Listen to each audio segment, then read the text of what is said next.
Hello, I'm Sage Treharne. I would like to tell you a story about our family. I was born to William Treharne and Anne Rouchards on November 27, 1832. I was the fifth of 6 children. My oldest brother was John. He was born December 10, 1823.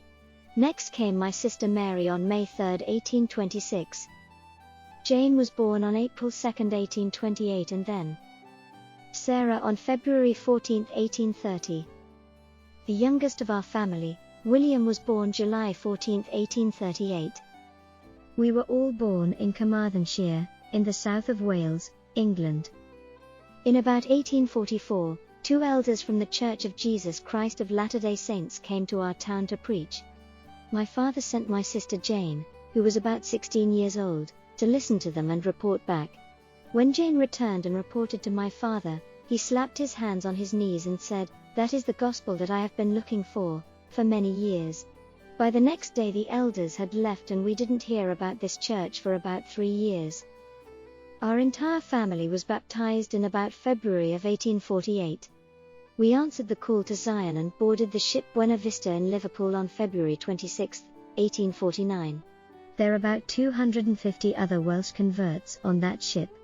I met a young man by the name of Thomas Jones, who would eventually become my husband.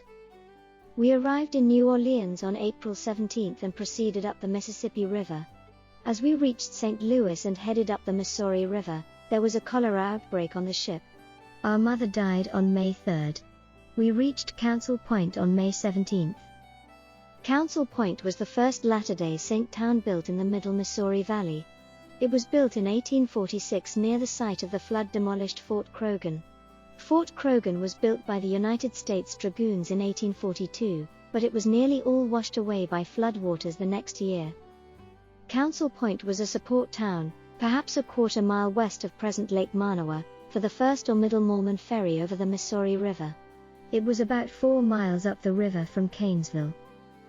There was a warehouse at Council Point where immigrants could store their belongings while they looked for work and a way to gather wagons, oxen, food, tents, and supplies for the 1,000-mile trek to the Salt Lake Valley. Council Point was the largest of the Iowa settlements after Canesville.